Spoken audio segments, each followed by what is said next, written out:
Hey friends, happy Friday. I hope you've had a great day. I'm back with another fairy tale to share with you today. And this one is titled The Little Red Hen. And remember that fairy tales are really old, so we don't know who the original authors were. But this version is retold by Lucinda McQueen. And so as I'm reading the story, I want you to be thinking about which elements of a fairy tale you hear in this story. And if you need some help, think back to this paper that we look at every time we read a fairy tale. We already know that this fairy tale is old, so I want you listening. Is there royalty? Is there a problem and a solution? Are there good and evil characters? Are there talking animals? What's the setting? Is there a happy ending? Does it start with once upon a time? Is there a lesson? Or is there magic? So I'm going to put a picture of this up on Seesaw since I know you can't read it on the video. But if you need help thinking of which elements of a fairy tale you hear, think about this paper that we've been looking at in class, okay? So let's get started. The Little Red Hen, retold by Lucinda McQueen. Once upon a time, I already heard one. There was a little red hen who shared her tiny cottage with a goose, a cat, and a dog. The goose was a gossip. She chatted with the neighbors all day long. The cat was very vain. I'm not sure what vain means. I'm going to keep reading and see if the book gives us any clues. She brushed her fur, straightened her whiskers, and polished her claws all day long. So turn to a grown-up close to you and see if they can help you figure out what the word vain means using the clues from the story. The dog was always sleepy. He napped on the front porch swing all day long. The little red hen ended up doing all of the work around the house. She cooked, she cleaned, she washed the clothes and took out the trash. She mowed the lawns and raked the leaves. She even did all of the shopping. One morning on her way to market, the little red hen found a few grains of wheat. She put them in the pocket of her apron. When she got home, she asked her friends, "Who will plant these grains of wheat?" "Not I," said the goose. "Not I," said the cat. "Not I," said the dog. "Then I will plant them myself," said the little red hen. And she did. When the grains of wheat began to sprout, the little red hen cried, "Look, the wheat I planted is coming up. Who will help me take care of it this summer?" "Not I," said the goose. "Not I," said the cat. "Not I," said the dog. "Then I will take care of it myself," said the little red hen. And she did. All summer long, she cared for their growing wheat. Turn to a grown-up. When we're taking care of plants, what do you think the little red hen needed to do? Think of all of the things that a plant needs to survive. Did you tell him? Let's see what the little red hen did. She made sure that it got enough water, and she hoed the weeds out carefully between each row.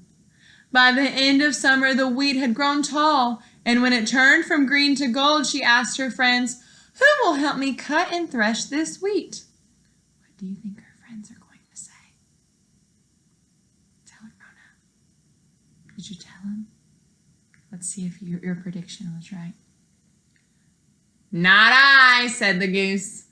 "Not I," said the cat. "Not I," said the dog. "Then I will cut and thresh it myself," said the little red hen. And she did. When all of the wheat had been cut, the little red hen scooped the wheat into a wheelbarrow and said, "This wheat must be ground into flour. Who will help me take it to the mill?" "Not I," said the goose. "Not I," said the cat. "Not I," said the dog. "Then I will take it myself," said the little red hen. And she did.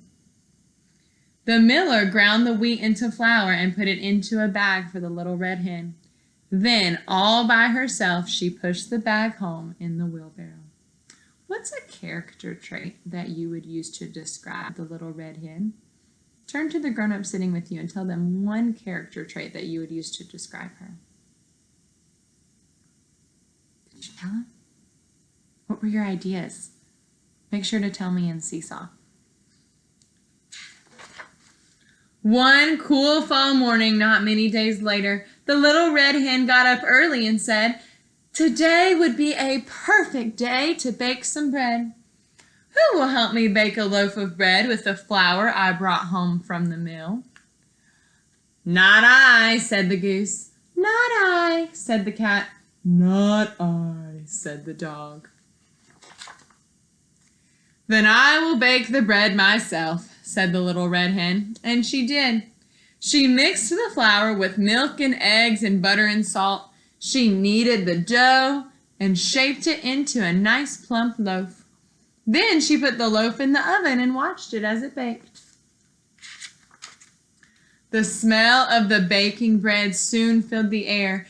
It smelled so delicious that the goose stopped chatting, the cat stopped brushing, and even the dog stopped napping. One by one, they came into the kitchen. When the little red hen took the freshly baked loaf of bread out of the oven, she said, "Who will help me eat this bread?" "Oh, I will," said the goose. "And I will," said the cat. "And I will," said the dog. If you were the little red hen, would you share the bread with your friends?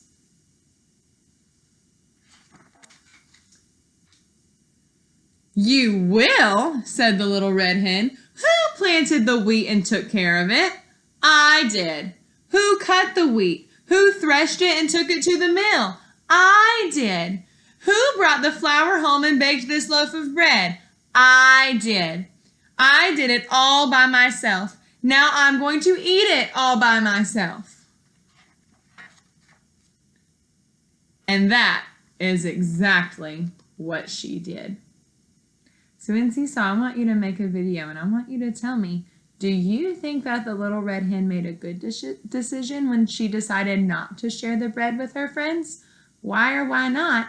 And I want you to tell me, what lesson do you think the other characters learned in this story?